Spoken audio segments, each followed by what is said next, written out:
It took me 5 years to get custody of my son, who was taken from me when he was 8 months old. Custody battle is not for the weak. So I think I'm in the best position to tutor you about custody, because the way a lot of you young girls open your legs these days can be alarming. Now, let me tell you something. I always ask men who come for therapy, or people who come and say, I don't love my wife anymore, but I want my children. I can't live without my children. And I ask you, how can you love your kids without loving the mother? It doesn't make sense. That is how we have bettered broken children in the society today, where mother, father, they are dragging for children as if they are furnitures. 5 years I fought for custody. Why was I fighting? I felt I am in the best position to give my son a better life. My ex took me to police. Then the media was not trending. He took me everywhere. He locked me up for 3 days. And they charged me to court for kidnap. He said I came to kidnap his son.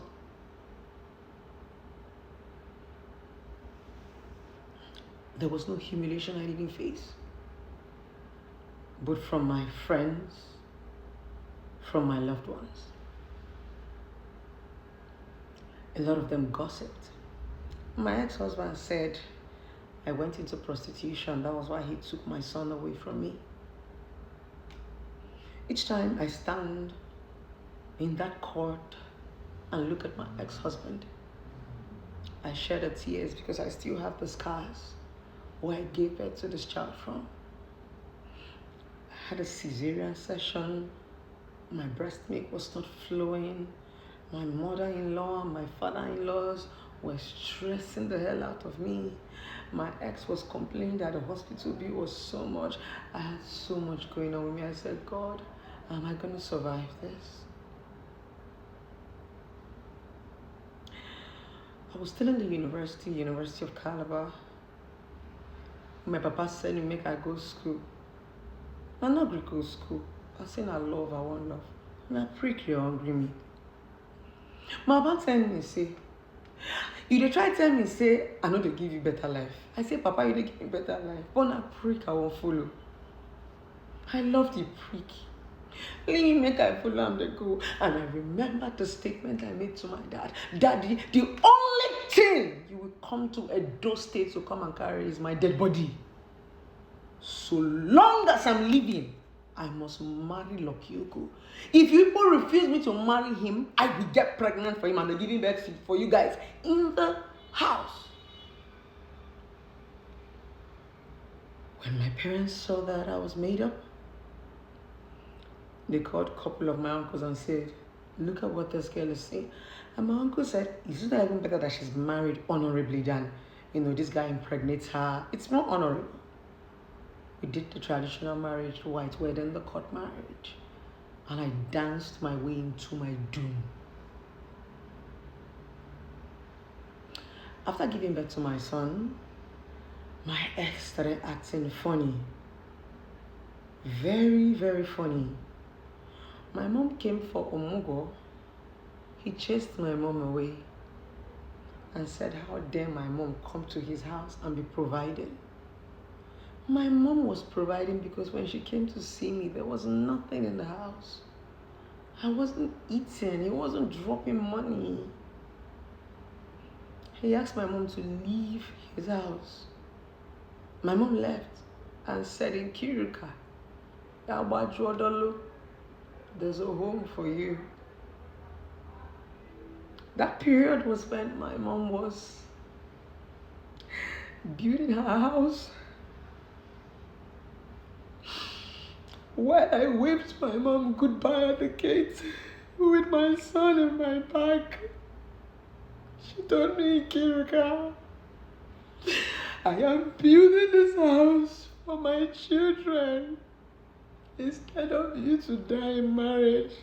Come home, come home, come home, come home.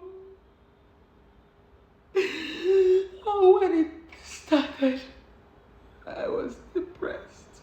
I was frustrated because the only thing that gave me joy was my son. My ex would take my son away from me, go and give to his mother, and ask his mother not to allow me touch the child. He asked me not to breastfeed because he doesn't want me to transfer my ogbanje to my son. The emotional torture was so much. There are some times he's gonna take my son from me. My breast will be so heavy with breast milk. And that was how I started breastfeeding, because the doctor said once the baby doesn't suck for 2 or 3 days, the breast milk gets soured. After he had finished beating me and battering me that day, I went to him and told him, what did I ever do? What went wrong? And he said, food I will give you to eat, water I will give you to drink. But you see, this marriage, it's over.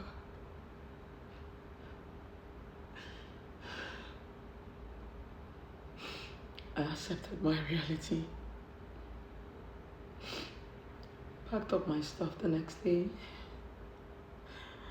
and he said I wasn't going to live with his son. Where are you taking my son to? Do you have a job? Can you cater for him? Me that still buy you sanitary pad. Do you want me to carry my son and be roaming the streets? This was what he was telling me.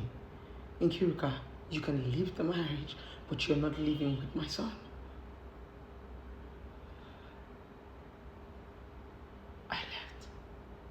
Because the truth is, I wasn't even stable enough to nurse a child. I had to nurse myself. I left and I stood in front of that blanket. I said, God, give me the heart to hold her. I couldn't go back home. I was like a prodigal daughter. I went to my friend's place in Akwa Ibom. I called my mom. My mom said I should come home. I was so ashamed of myself. I already had an extra year in school. I didn't know where to go to. I had to go back home like the prodigal daughter. And I went on my knees. I said, Daddy, I am sorry. How come as Lumi for they didn't explain to me about marriage. How come as Lumi for Daddy, I'm sorry. My father looked at me and nodded his head and said to me, Nkiruka, I sent you to the University of Calabar. If you want to make me proud, go back and finish school. Come back with your certificate. I was studying economics as of then. My mates had graduated and was preparing for NYC, and I was still battling with carryovers. There was nobody I could even talk to or relate to.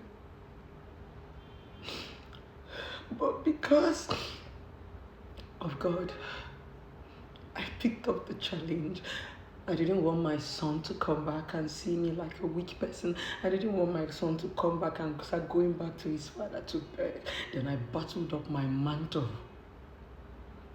and I fought for custody. My ex-husband said I'm fighting for custody because I was barren. I told him, I'm not going to leave you my son for you so that you can create a monster out of him. Then the battle began.